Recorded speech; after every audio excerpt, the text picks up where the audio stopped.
when I was about 7 or 8, there was an old aunt. This was the one that uncle over there at the back asked me to talk about.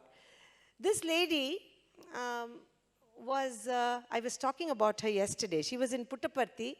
She talked to Swami like a child, but knew that he was divine. She needed a cataract surgery and she came. I'm sorry, I know many of you may have heard this through Radio Sai and others, but somebody has requested me to tell this particular one. So she used to come to Bangalore and she needed cataract surgery. So Swami sent her to Bangalore and said, go to Padmanabh's house and get your eye surgery done and come. So my father took her. She was an elderly lady, to the doctor, and the doctor, of course, said that she needed surgery and the date was fixed.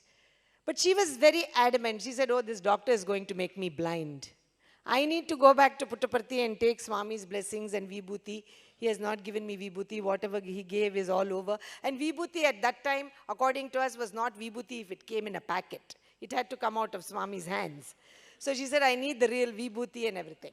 So my father, who was a busy dental surgeon, said, no, no, no, you can't go and make that hazardous journey all over again. He has already sent you with his blessings. Let's just go ahead with the surgery. So he refused to take her back. She was an elderly lady. She couldn't travel, obviously, this long journey by herself. So one evening, my parents had gone out somewhere, and I was sitting with her in the living room when the phone rang, and I went and picked it up, and I heard the operator. In those days, there were no direct calls. The operator saying, there is a call from Bukkapatnam. Somebody wants to talk to you. Is Dr. Padmanabhan there? And I said, no, this is the daughter. And they still gave the phone to whoever it was. And hello, I heard, and it was Swami's voice. Of course, I instantly recognized Swami's voice, and I was a little alert at hearing his voice. Geetamana? He asked. Is that Geetamma? He asked. I said, yes. Swami? I said. He was a little surprised. There was no telephone in Puttaparthi. So the phone call was coming from Bukkapatnam. So he said, is that old lady complaining? Because what had been happening was this lady was telling me the whole time about how these young people like your father, see, I'm an old woman, I want to go to Puttaparthi to get Swami's blessings, your dad is not taking me, and I was very gleefully listening to the complaints on my father. And she had been saying all that, so Swami came on the phone and said, is the old lady complaining? I didn't have the courage to say yes. So I was silent, and he said, you give her the phone. So I called her and I said, Auntie, Swami is on the phone. Mama, Swami is on the phone. And she loudly, she was old generation, never used the phone. So loudly, she thought Swami will hear from here to there loudly. Yauru, she said, who is this? No hello and all that. She didn't know English. So Swami said, this is Swami. Savitrakka, listen. You go and get your surgery done. My blessings are there. Don't give Padmanabh trouble to come back to Puttaparthi and all that. My blessings are there. You go. And immediately she launched into the complaint and said, no, no, Swami, he's not bringing me. And I want your blessings. This doctor will definitely make me blind. So much for her faith in doctors. But her faith in Swami was tremendous. So he said, no, no, nothing will happen. So she says to him on the phone, doctor ko koncha buddhi appa. She says, give that doctor some buddhi to operate properly on.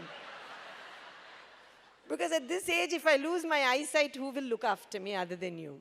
He said, no, no, don't get worried. Get your surgery done. She didn't let him go.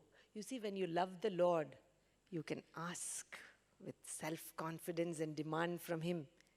So sure of your faith in him. She said, no, no, no, all these blessings is not enough. I don't have any vibhuti. I have to come to Puttaparthi. All the vibhuti you gave me when I came is over. So Swami said, you call that Gita again. So she said, go, he wants to talk to you. I think he'll tell you to tell your father to take me to Puttaparthi to get the vibhuti. So your father can't say no if Swami says. So I went there and again I said, hello. And Swami said, is there a piece of newspaper? Is there newspaper? He asked. I said, okay, this is strange.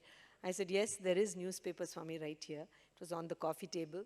He said, go and bring it. So I put the phone down and go and bring the newspaper. I said, okay, I have the newspaper.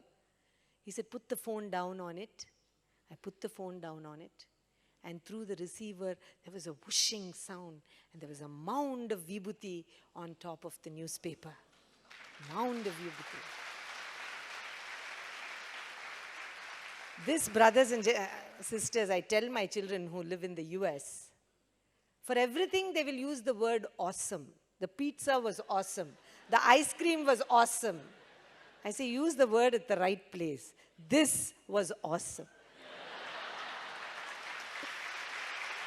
So, 8-year-old, I'm smart enough to know that the Bangalore telephones is not that efficient to deliver vibhuti through the telephone. So with shaky hands, even I know that this is something amazing that has happened. I pick it up and with kind of a broken voice saying, hello, vachinda? Swami asked, did you get it? The Lord who has sent it is asking me, did you get it? Yes, Swami, there is vibhuti on the paper. You fold it and give it to her. Let her go and have a surgery. Where are your parents? Swami, they have gone out. Tell Padmanabh, tell Kamalamma, my Ashirvadam is there with them. Tell them I bless them, he says. And the phone is put down. And you can imagine the excitement in our home for the next many days. I became the heroine of the scene. All the relatives came. What happened? What happened? And repeatedly I repeated this story.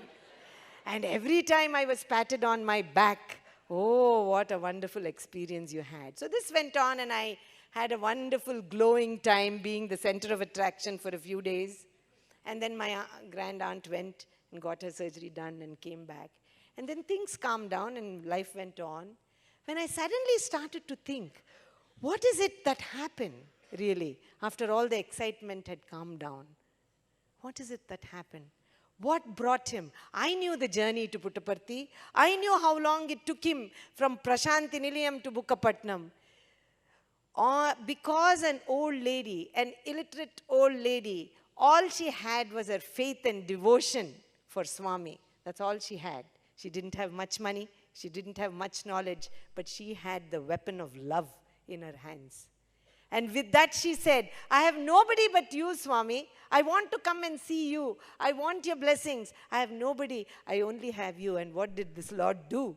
He crossed the Chitravati river walking, came in a bullock cart to Bukkapatnam, went to the single telephone that was there in the post office in Bukkapatnam, and from that post office called this old lady and delivered her vibhuti to her.